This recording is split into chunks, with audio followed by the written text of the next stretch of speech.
Glenac, une petite commune en plein cœur de la Bretagne. Nous sommes le 23 septembre 2011. Il est 22h45. Quand Lionel Fleury reçoit sur son portable un appel de son épouse Muriel.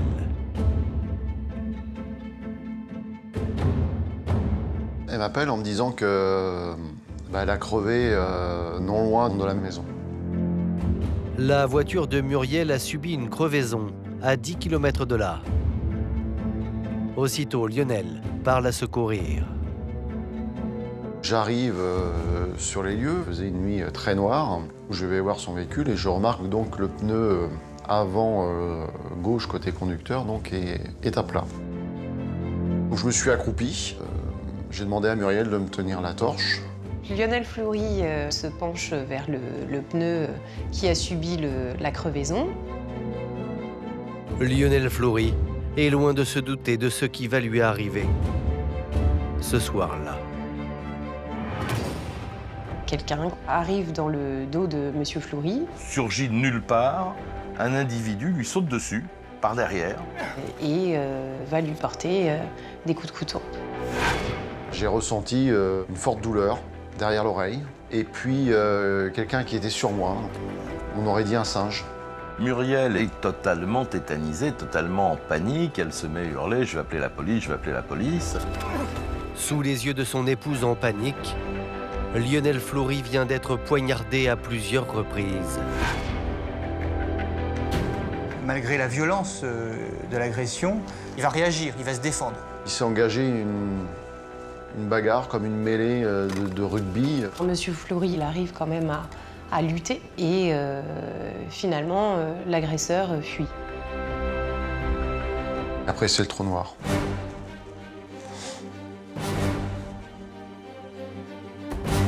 En plein milieu de la nuit, sur cette route peu fréquentée, Lionel Fleury est ainsi laissé à demi-mort par son agresseur.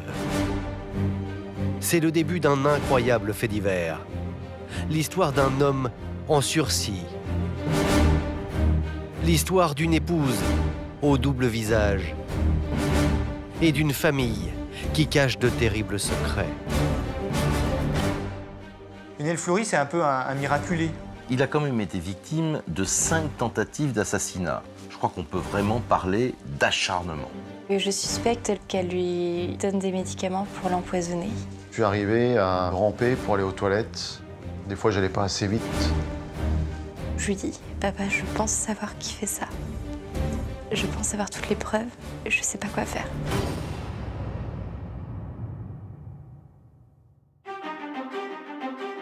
Lieu-dit Branferré, près de Glenac, dans le Morbihan. Il est 23h lorsque Muriel Fleury, totalement affolée, appelle les pompiers. Madame Fleury appelle les secours. C'est la panique. Après l'agression donc de son mari, elle est dans un état de crise de nerfs. Elle est tellement paniquée, accablée, impressionnée qu'elle va vomir. 15 minutes plus tard, les secours arrivent sur place. Les premières constatations sont alarmantes. Lionel Fleury est entre la vie et la mort. Il doit être constaté 7 impacts correspondant à l'action d'une arme blanche. Notamment une plaie assez importante au niveau du cou, ce qui est toujours très spectaculaire. Lionel Fleury est dans un état grave. Les poumons sont touchés, le foie est touché. De toute évidence, quelqu'un a essayé de tuer le père de famille. Aussitôt, Lionel Fleury est transporté aux urgences de Redon, puis à l'hôpital de Rennes. Pour Alizée, la fille aînée de Muriel, c'est la stupeur. Ma mère m'appelle, elle me dit qu'elle va rentrer à la maison avec la gendarmerie, qu'ils ont été victimes d'une agression et que mon père va être hospitalisé. Je me suis dit, je risque de perdre mon père. C'est pas simple à encaisser, je stresse, je panique. Immédiatement, l'affaire fait la une de la presse et une enquête est ouverte. Et d'emblée, les premiers soupçons vont se porter sur l'épouse de Lionel, car les circonstances de l'agression sont pour le moins troublantes. Le mari vient pour dépanner sa femme. Il y a un individu qui arrive armé d'un couteau qui le poignarde à 7 reprises. Rien n'a été volé. Il n'y a aucune explication logique à cette histoire. Il a été agressé dans des conditions complètement troubles et incroyables, en pleine campagne, dans un lieu relativement désert et pas éclairé. Dès le lendemain, Muriel Fleury est donc entendue par les enquêteurs. Et les gendarmes ont face à eux une femme apparemment sincère, littéralement rongée par le chagrin. On a l'impression qu'elle a vu la mort en direct et qu'elle ne s'en est pas remise. Elle n'a aucune explication sur l'agression qui semble la surprendre totalement. Madame Fleury ne connaît pas d'ennemi à son mari, elle ne voit pas qui pourrait être cet agresseur, elle ne comprend pas pourquoi il a été agressé. A priori, la femme de Lionel est donc au-dessus de tout soupçon. Pourtant, les enquêteurs se demandent ce que cette femme faisait seule sur une route de campagne à une heure aussi tardive. Les gendarmes se demandent ce qu'elle fabriquait là à cette heure aussi avancée de la nuit et toute seule. Et elle va expliquer qu'elle a fait un repérage. Elle devait le lendemain conduire sa fille dans une discothèque du côté de Glénac. Comme elle ne connaissait pas la route, elle préférait aller voir cette route-là pour ne pas se tromper. Ensuite, elle explique donc qu'elle a eu un problème technique. Ce serait une crevaison qui l'aurait obligée à s'arrêter. Et elle contacte son mari après avoir constaté qu'effectivement, il y a un souci au niveau du pneu. Voici donc pour les explications de Muriel. Les enquêteurs attendent maintenant avec impatience celle de son mari, qui est toujours en soins intensifs à l'hôpital.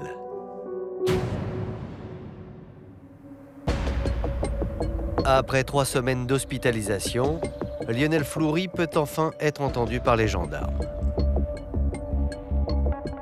D'abord, il va complètement blanchir son épouse. Sans elle, dit-il, ce 23 septembre 2011, il serait mort. Il considère que c'est grâce à elle qu'il s'en est sorti. En gros, qu'elle lui a sauvé la vie. Seulement pour le reste, l'homme ne va pas se montrer très précis. Et pour cause. J'ai beaucoup de mal à décrire l'agresseur parce qu'il faisait tellement nuit, je ne discernais rien. Je voyais plutôt une ombre avec un vêtement et une capuche. Mais si Lionel Fleury n'a pas pu identifier son agresseur, il va tout de même livrer une information capitale aux enquêteurs. En effet, il explique que ce n'est pas la première fois qu'on cherche à attenter à sa vie. La voiture était victime à 3 reprises de sabotage. Une première fois, c'est les freins qui ont été coupés, le système ABS. Une deuxième fois, c'est un pneu qui a été crevé. Et puis, un boulon, un écrou avait été retiré d'une des roues de son véhicule. Je n'étais pas en guerre avec qui que ce soit, donc je ne comprends pas. Alors, les gendarmes cherchent à comprendre. Qui pouvait bien en vouloir à ce père de famille de 40 ans, a priori sans histoire? Monsieur Fleury est employé dans une chaîne de restauration, il gagne bien sa vie. C'est quelqu'un qui est bien vu par son entourage, qui a une bonne réputation. Et c'est quelqu'un qui a une vie assez rangée. Depuis 17 ans, Lionel partage sa vie avec Muriel. Un couple qui semble nager dans le bonheur. J'ai rencontré Muriel dans le cadre de mon travail. J'ai trouvé en elle beaucoup de gentillesse, beaucoup de tendresse, de l'affection, de l'écoute. J'avais aussi ce sentiment de la protéger. Ensemble, Muriel et Lionel vont avoir 6 enfants. Elle avait déjà une petite fille, Alizée. Ils ont eu d'autres enfants. Moi, je suis très amoureux d'elle. Très amoureux. Seule ombre à ce tableau idyllique. Depuis 1 an, Muriel serait atteinte d'une grave maladie, ce qui n'est pas sans conséquences pour leur couple. Elle m'a appris qu'elle avait donc une leucémie, qui suite à des soins à l'hôpital, qu'on allait mettre entre parenthèses par rapport à ses douleurs, notre vie sexuelle. Les relations se sont dégradées avec son épouse. Il n'existe plus de vie intime. Lionel Fleury va plus loin. Face aux enquêteurs, l'homme avoue avoir commis un petit écart de conduite. Je reconnais qu'effectivement, j'ai eu un flirt avec une autre femme. Il indique que 6 mois avant les faits, il a eu une relation intime avec une certaine Nathalie. Pendant plusieurs semaines, les 2 amants vivent leur idylle, jusqu'au moment où le mari de Nathalie va découvrir le poteau rose. J'ai reçu un SMS de son mari où il me met au courant qu'il est bien au fait de notre relation avec son épouse. Il me menace, entre guillemets, d'en informer Muriel. Il va lui demander s'il va avertir sa femme, sa propre femme, donc Muriel, ou si c'est lui qui doit le faire. Le mari trompé aurait-il mal accepté cette relation? L'homme aurait-il agressé Lionel par vengeance? Pour les enquêteurs, l'hypothèse est plutôt crédible. L'époux, un certain Philippe, est immédiatement convoqué à la gendarmerie. Et d'emblée, il reconnaît être au courant que sa propre femme, Nathalie, entretient une relation avec Lionel Fleury. Lors de son audition, Philippe indique aux enquêteurs qu'il avait remarqué des comportements entre Lionel Fleury et son épouse, des allusions, des clins d'œil. Cet homme va expliquer aux enquêteurs qu'il a découvert le début de relation entre sa femme et Lionel Fleury, mais que cette relation a pris fin après qu'il en ait parlé à son épouse. Il n'avait pas de raison d'en vouloir à Lionel ou d'aller lui casser la gueule. Le mari trompé nie donc toute implication dans l'agression de Lionel Fleury. Et son emploi du temps, à 23 h au moment des faits, va le disculper totalement. Le mari de Nathalie explique qu'il a un alibi. Il rentre à 21 h 30 au domicile et reste jusqu'au lendemain matin, ensemble, au domicile conjugal. L'examen de cette téléphonie va confirmer les déclarations de cet homme sur son emploi du temps ce soir-là et cette nuit-là. L'enquête est à nouveau dans l'impasse. L'affaire aurait pu en rester là. Pourtant, Lionel Fleury ne le sait pas encore. Mais sa vie ne tient plus qu'à un fil. Car chose incroyable, la personne qui tente de l'éliminer va récidiver.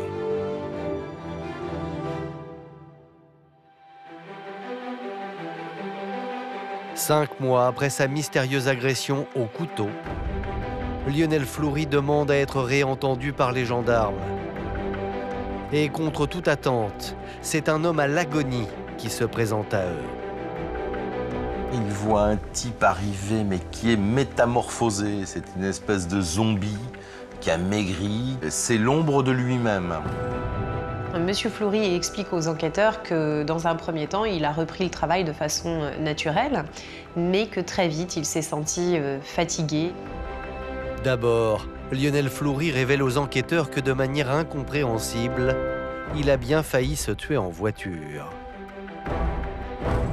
Je suis en direction de Paris et puis, entre Rennes et Laval, je m'endors violemment.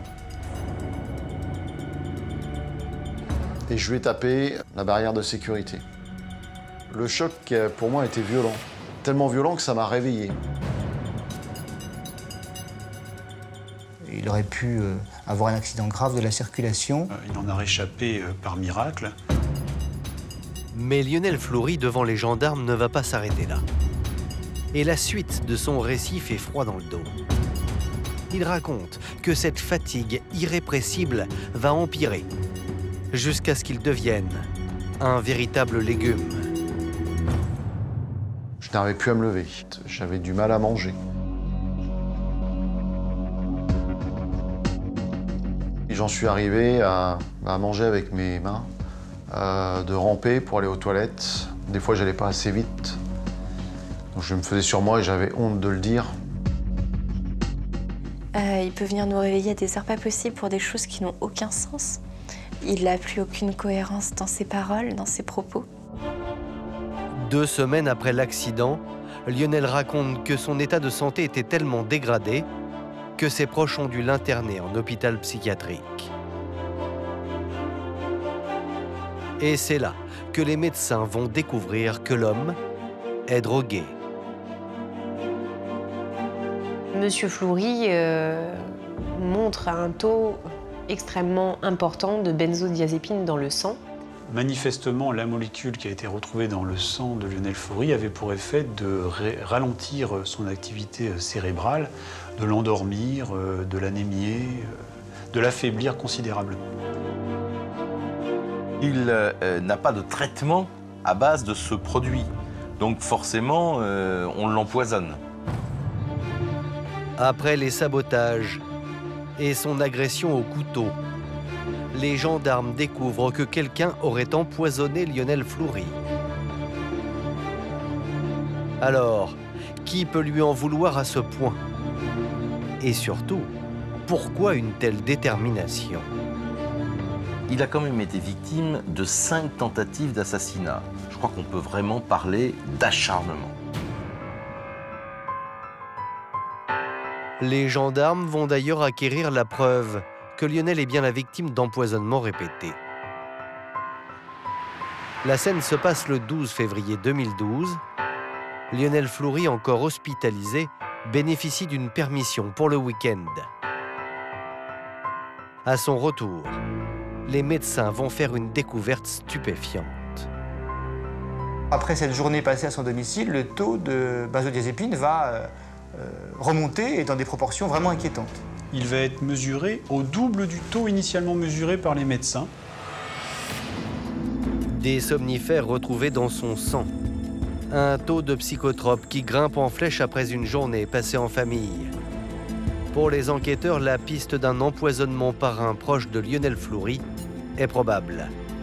L'homme doit bien se rendre à l'évidence.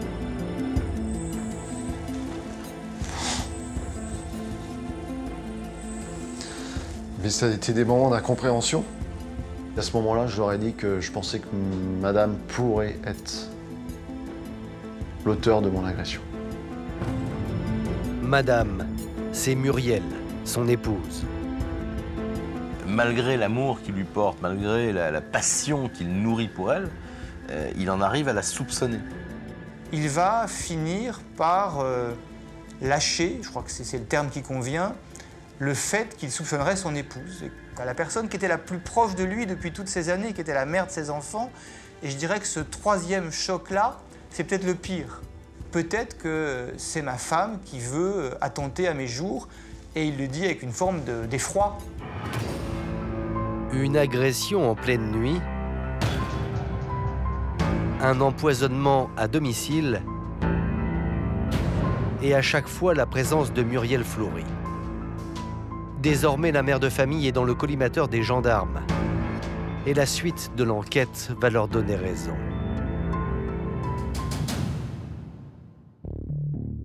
En effet, les enquêteurs ne vont pas tarder à comprendre que la femme de Lionel est une manipulatrice.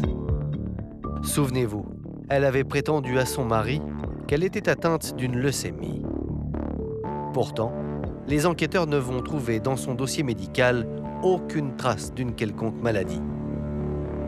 Il découvre que Muriel Fleury est une menteuse. Elle n'a jamais été malade. Elle n'a jamais eu de leucémie. Bien au contraire, à 38 ans, la mère de famille semble vivre une seconde jeunesse. Ils vont découvrir que sa femme ne mène pas du tout la même vie que lui et que celle-ci sort très souvent. Elle sort, elle boit, elle dépense. Dans les mois qui ont suivi l'agression de mon père, j'ai vu ma mère s'habiller de plus en plus court, aller de plus en plus au bar, aller de plus en plus en boîte de nuit. J'avais l'impression d'avoir pris le rôle de mère et qu'elle avait pris ma place. Elle retrouve une vie de jeune fille au moment le plus compliqué de sa vie, où on peut imaginer en tout cas le plus compliqué de sa vie, c'est-à-dire au moment où on a failli assassiner son mari. Et en interrogeant les proches de Muriel Fleury, les gendarmes découvrent que cette femme n'est peut-être pas l'épouse dévouée et aimante qu'elle prétend être. Les enquêteurs vont s'apercevoir qu'elle a une liaison avec un homme, Monsieur Pluot, Patrice Pluot. C'est un homme d'une 50aine d'années et manifestement ils se connaissent et sont très proches l'un de l'autre. Un soir, je suis donc au bar et ma mère est avec Patrice en me disant qu'elle était qu'un ami. Ils sont très proches, très taquins, très tactiles. Toutes ces choses qui font que je commence à avoir des grands doutes et à la fin de la soirée, je les vois s'embrasser. Tout le monde est au courant de leur liaison et du fait qu'ils sont ensemble en réalité depuis plusieurs mois. Tout le monde, sauf Lionel Fleury. Du côté de mon père, pourtant, j'ai l'impression qu'il ne voit pas la situation du même point de vue. Il est toujours amoureux, il ne comprend pas pourquoi ma mère s'écarte petit à petit. Il ne sait pas qu'elle a quelqu'un d'autre. L'amant de Muriel se serait même installé au domicile de Lionel Fleury, alors même que ce dernier était hospitalisé. Et c'est pendant cette période que Muriel va tomber enceinte. Lors des écoutes téléphoniques, les enquêteurs découvrent que Muriel Fleury est enceinte, non pas de son époux, mais de Monsieur Pluot. Muriel est enceinte pour la 8e fois, mais cette fois-ci, elle est enceinte de son amant. Voici un extrait d'une de leurs conversations. T'as mangé? Oui, j'ai mangé, oui. Ah, bah là je suis heureux. Faut penser au bébé. C'est pas fait à 100%. Oui, on va dire à 80. On a une chance sur 3. La grossesse de Muriel Fleury, évidemment, est un événement, enfin en tout cas une information de nature à alimenter l'enquête, parce que là, on rentre dans une configuration totalement différente de celle qu'avaient pu imaginer les enquêteurs au début de l'affaire.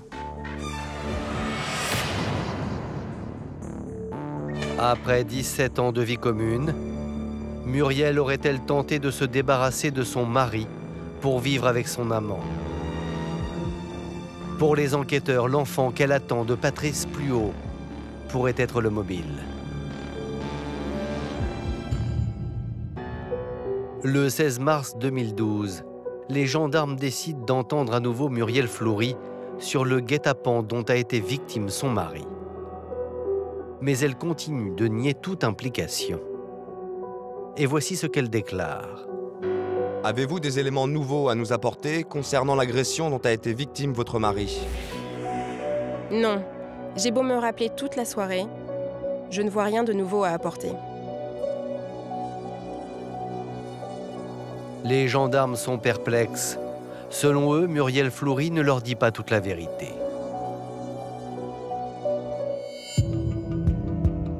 Quant à son amant Patrice Pluot, auditionné à son tour, il soutient n'entretenir aucune relation amoureuse avec Muriel. Comment décririez-vous Madame Fleury Muriel? C'est une personne très attachée à ses enfants et son mari. Quelles sont vos relations avec elle? Elles sont purement amicales. Nous avons une grande amitié, sans plus. Il va confirmer les déclarations de sa maîtresse à ce moment-là. Il n'est qu'un ami de quelqu'un qui en fait est totalement dévoué à sa famille. Seulement les gendarmes vont très vite acquérir la certitude que l'amant Patrice Pluhaut leur ment. Et notamment sur son emploi du temps le soir du crime. L'homme affirme avoir passé toute la soirée ici, dans ce bar, en compagnie d'Alizée, la fille de Muriel, et de son petit ami, Jean-Sébastien. Or, cela n'est pas possible. À l'analyse de la téléphonie de Patrice Pluhaut, les enquêteurs vont se rendre compte que son alibi ne tient pas véritablement.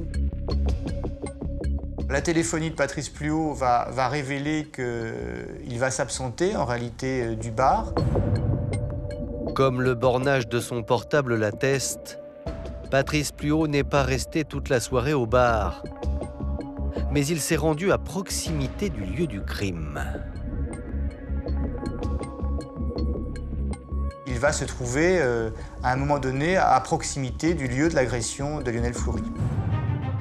Les gendarmes pensent tenir celui qui aurait poignardé Lionel Fleury. Mais ils vont vite déchanter. Car si l'amant a bien menti, il ne peut pas être l'auteur de la tentative d'assassinat. En effet, Lionel Fleury a été agressé aux alentours de 23 h. Or, le téléphone de Patrice Pluhaut borne à cet endroit à 23 h 15. On l'a géographiquement sur la scène de crime, ou en tout cas pas loin de la scène de crime, à 23 h 15, mais à une heure où l'agression avait déjà été commise. Ce qui veut dire que techniquement, c'est pas lui qui a porté les coups de couteau.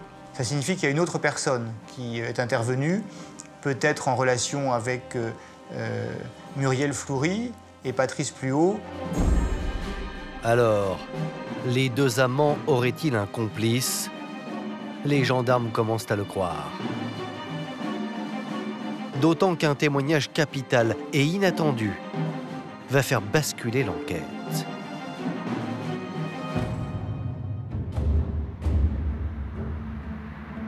Le 17 avril 2012, 6 mois après les faits, Alizée, la propre fille de Muriel Fleury, demande à être entendue par les gendarmes. Elle dit détenir des informations cruciales sur l'agression et l'empoisonnement de son père. J'ai trop de doutes en tête. Je ne sais pas quoi en faire. J'ai besoin d'en parler à quelqu'un et surtout j'ai peur qu'on s'en prenne à moi parce que je sais ce qui se passe. Elle a très très fort en elle le sentiment qu'elle ne peut pas laisser les choses se continuer ainsi. La jeune fille aurait des soupçons sur l'identité de ceux qui voudraient tuer son père à tout prix. Je leur annonce que je pense que ma mère est responsable de l'agression de mon père. Que je suspecte le fait qu'elle lui donne des médicaments pour l'empoisonner. Que je suspecte que son petit ami Patrice Pluhaut est complice. Et que très certainement mon petit ami aussi. Selon Alizée, elle posséderait même des preuves de l'implication de sa propre mère. À commencer par son emploi du temps au moment du drame. Souvenez-vous, le soir de l'agression de Lionel, Muriel Fleury a dit aux enquêteurs que si elle était en pleine nuit sur cette route, c'est parce que le lendemain, elle devait emmener sa fille en boîte de nuit. Et donc qu'elle voulait repérer l'itinéraire pour s'y rendre. Or, pour Alizée, il n'en est rien. Ma mère me demande de mentir aux gendarmes lors de ma première audition. En réalité, sa mère connaissait l'endroit où elle devait l'amener le lendemain. Elles y avaient été déjà auparavant ensemble. Que de ce fait, sa mère n'avait pas à repérer cet endroit au préalable puisqu'elle le connaissait déjà. Alizée raconte que sa mère aurait un plan diabolique. Se débarrasser de son mari pour vivre une nouvelle vie avec son amant. Un amant, Patrice Pluhaut, qui selon elle aurait joué un rôle direct dans les tentatives d'empoisonnement de Lionel Fleury. Pour preuve, Alizée rapporte qu'elle aurait surpris une conversation entre Muriel Fleury et son amant. J'ai pu entendre des conversations avec son petit ami, des phrases comme « mets ça dans son thé, ça ne se verra pas » ou « avec ça, t'auras la paix ». Tout ça accumulé font que je me demande réellement ce qui se passe et qu'avec la situation, je me dis qu'ils sont très certainement responsables. Pour Alizée, qui est en train de dénoncer sa mère aux gendarmes, la situation est particulièrement difficile à vivre. Je pense qu'il y a vraiment un acte de grand courage. Un acte de grand courage parce que c'est aussi un acte de trahison vis-à-vis de sa mère. Donc c'est très difficile pour Alizée. Je me sens très mal après avoir dit tout ça. Je me sens mal de douter de ma mère. Je me sens mal de me dire comme quoi elle peut être coupable. Même si j'ai toutes les preuves devant moi, je veux toujours pas y croire. C'est ma mère. Elle ne peut pas avoir envie de faire ça. Elle ne peut pas vouloir tuer le père de ses enfants. C'est pas normal. C'est pas possible.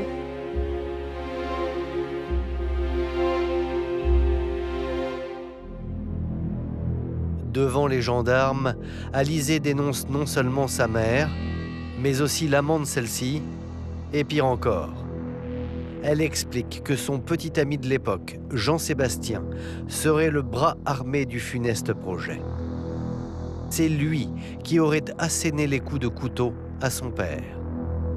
Cette fameuse nuit du 23 septembre 2011. Les gendarmes n'ont quasiment plus de doute à ce moment-là sur le fait qu'à l'origine de l'agression violente de Lionel Fleury se trouvent ces 3 personnes avec des rôles sans doute différents qu'ils soupçonnent et qu'ils doivent confirmer évidemment par un nouvel interrogatoire de ces gens-là. Le 29 mai 2012, au petit matin, Muriel Fleury, l'épouse, Patrice Pluot, l'amant, et Jean-Sébastien Thomas, le gendre, sont interpellés simultanément et placés en garde à vue. Et très vite, le petit ami d'Alizée avoue être l'auteur du crime. Jean-Sébastien Thomas va très vite reconnaître son implication dans les faits. Et voici ce que le jeune homme déclare aux enquêteurs. Je suis effectivement impliqué dans cette affaire. J'ai planté Lionel Fleury à plusieurs reprises. De mémoire, je lui ai donné 7 coups de couteau. L'agression décrite par Jean-Sébastien Thomas est la mise à mort de Lionel Fleury. Face aux gendarmes, le jeune homme affirme qu'il aurait agi sur ordre de Muriel Fleury.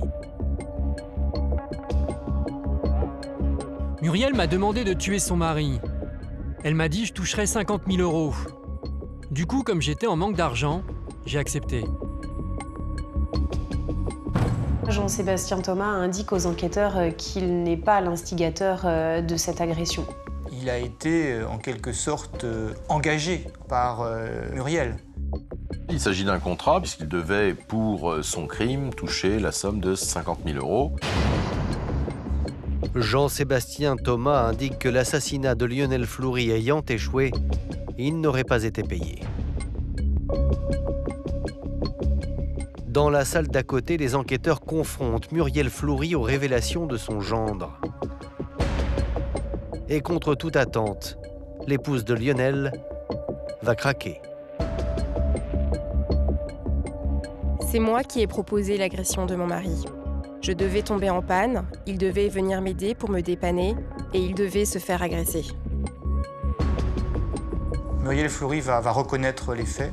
Elle va prendre sa part de responsabilité en confirmant que c'est bien elle qui est le cerveau de cette histoire. Muriel Fleury voulait que son mari soit tué. La mère de famille avoue qu'elle aurait recruté son gendre pour assassiner son mari.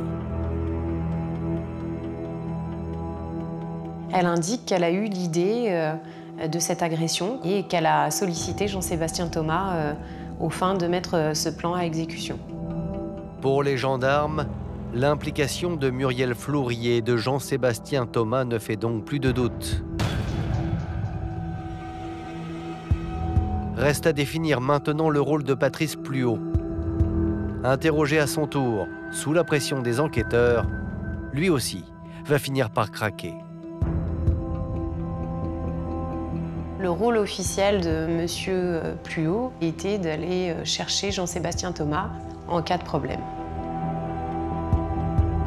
Dans les locaux de la gendarmerie, les trois complices vont livrer le plan qu'ils auraient mis au point pour en finir avec Lionel Fleury. Les enquêteurs pensent enfin pouvoir reconstituer le scénario du 23 septembre 2011.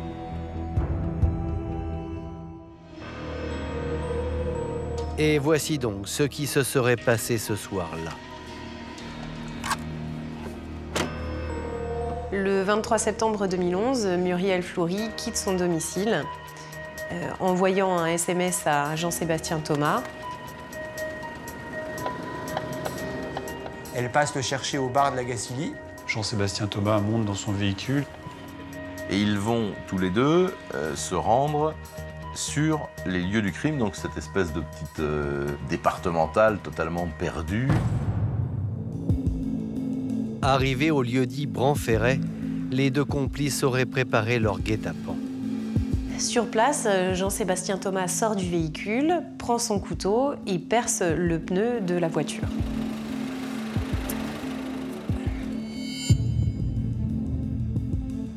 Ensuite, Jean-Sébastien Thomas va se cacher dans un buisson à proximité du véhicule.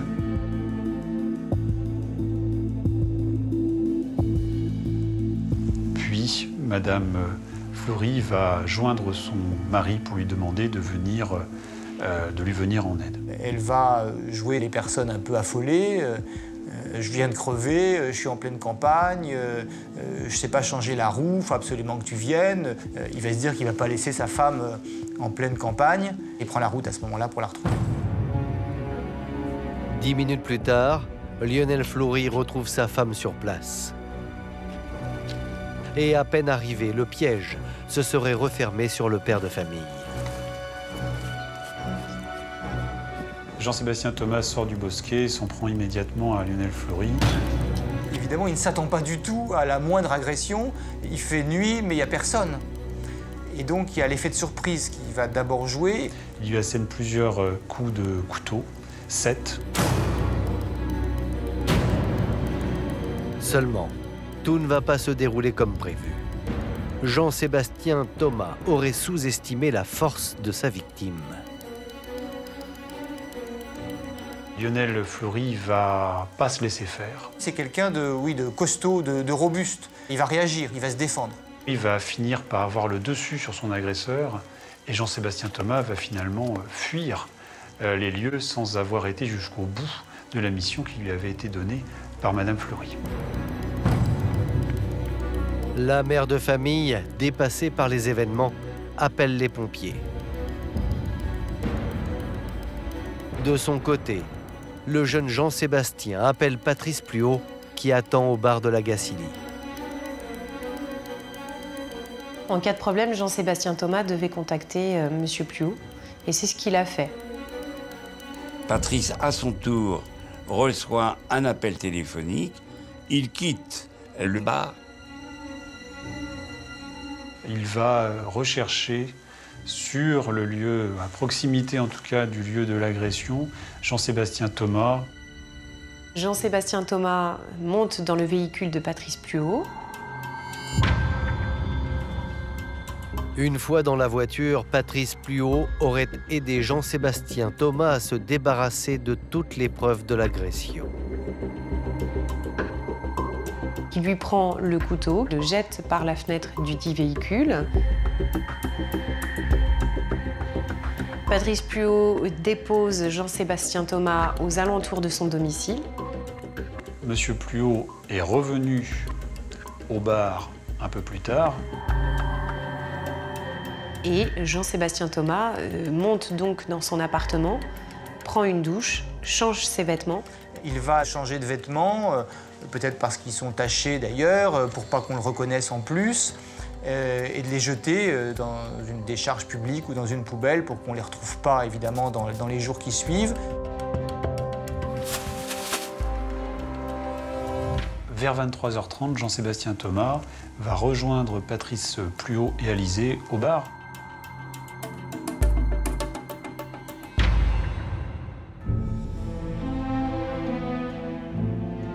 À cet instant, Alizé n'est pas consciente que ce soir-là, elle est l'alibi de son petit ami et de l'amant de sa mère. Elle ignore encore tout de l'agression de son père.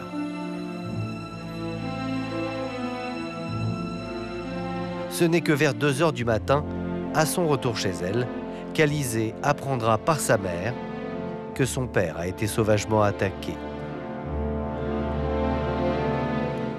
À l'issue de leur garde à vue, les accusés sont mis en examen et placés en détention provisoire pour tentative d'assassinat et complicité de tentative d'assassinat.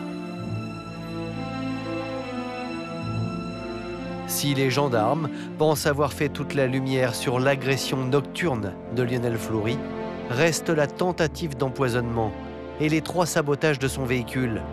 Les enquêteurs se demandent si Muriel Fleury a drogué son mari, comme le prétend sa fille Alizé. Ils décident donc de l'entendre à nouveau.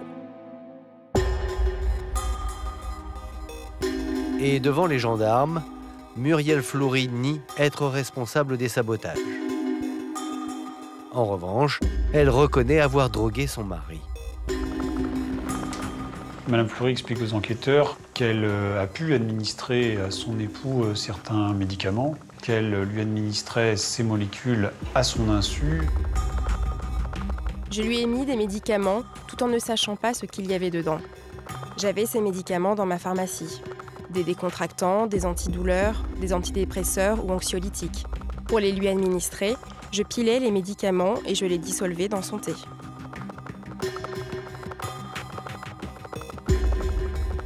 Selon vous, combien de médicaments avez-vous pu faire ingurgiter à votre mari durant la période concernée?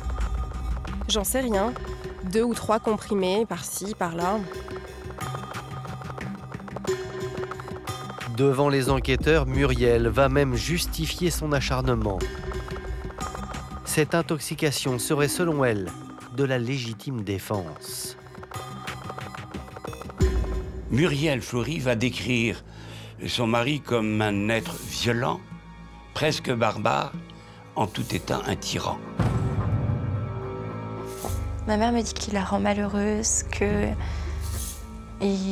la rabaisse, qu'il l'insulte, que c'est insupportable. Elle va aller jusqu'à prétendre que son mari aurait essayé de l'écraser avec son véhicule. Après différentes violences qu'elle aurait subies de sa part, c'est presque parce qu'elle est en danger et parce qu'elle est à bout qu'elle est forcée de le supprimer. Finalement, il était presque légitime qu'elle s'en débarrasse. Seulement voilà. Aucune preuve ne va venir confirmer que Lionel Fleury est un homme violent. L'enquête n'a en aucun cas démontré que Muriel Fleury aurait été victime de violences conjugales, morales ou physiques de la part de Lionel Fleury. J'ai assisté à une seule scène de violence envers mes parents. Et elle avait menti encore sur une chose, sur encore une énième chose. Et c'est la seule et unique fois où j'ai vu mes parents, en 20 ans, se disputer et où mon père a levé la main sur elle. Alors, pourquoi Muriel Fleury aurait-elle voulu supprimer à tout prix son époux et père de 6 de ses enfants? En examinant les comptes du couple, les gendarmes vont découvrir que Muriel Fleury en voulait peut-être à l'argent de son mari. Elle est dépensière. Madame Fleury a prélevé sur les comptes de son mari près de 67 000 € sur les 2 dernières années, manifestement sans en avoir prévenu. Durant ma première hospitalisation, Muriel a souscrit un prêt d'un montant de 18 000 €. Prêt que je n'avais pas signé. Donc Muriel avait imité ma signature. Mais surtout, les gendarmes vont s'apercevoir qu'en éliminant son mari, Muriel Fleury s'offrait l'opportunité de toucher le pactole. Car Lionel avait souscrit une assurance vie. Dans le cas de mon décès, Muriel devait récupérer d'un peu plus de 600 000 €. Il y a une clause dedans qui dit qu'en cas d'accident sur la route, la rente est multipliée par 2. Maintenant, les enquêteurs en sont convaincus. Ils tiennent enfin le mobile de Muriel Fleury.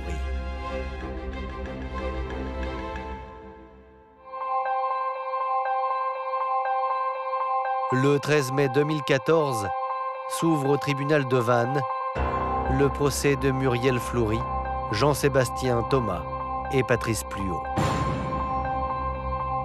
Tous les regards se portent sur Muriel, car c'est désormais une mère de 8 enfants qui se présente dans le box des accusés.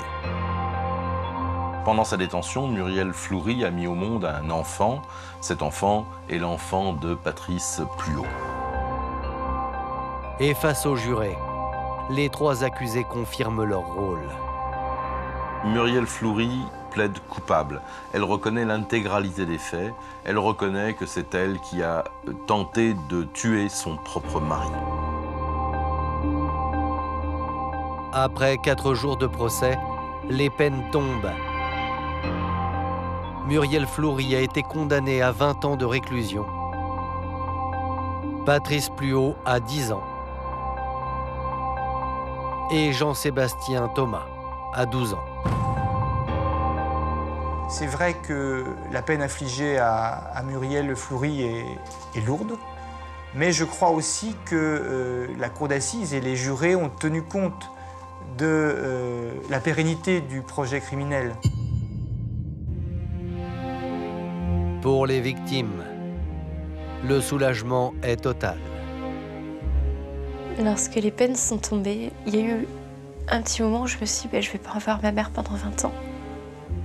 Et je me suis dit, tant pis, je préfère ça encore. Plutôt que me dire que je risque de perdre mon père parce que je ne sais pas pourquoi elle va peut-être retenter la même chose. Muriel mérite cette peine, oui. Oui, il le mérite, oui. Toute la souffrance que j'ai traversée depuis le jour de l'agression, depuis l'empoisonnement par les médicaments. Aujourd'hui, je ne pardonne pas et je ne pardonnerai jamais. Je ne sais pas si je pourrais pardonner d'ailleurs un jour. Ça, le temps me le dira. Je peux juste apprendre à vivre avec. Ce qui n'est pas aussi simple tous les jours. Jean-Sébastien Thomas, Patrice Pluot, ainsi que Muriel Fleury ont fait appel de leur jugement. Aujourd'hui, ils attendent leur nouveau procès.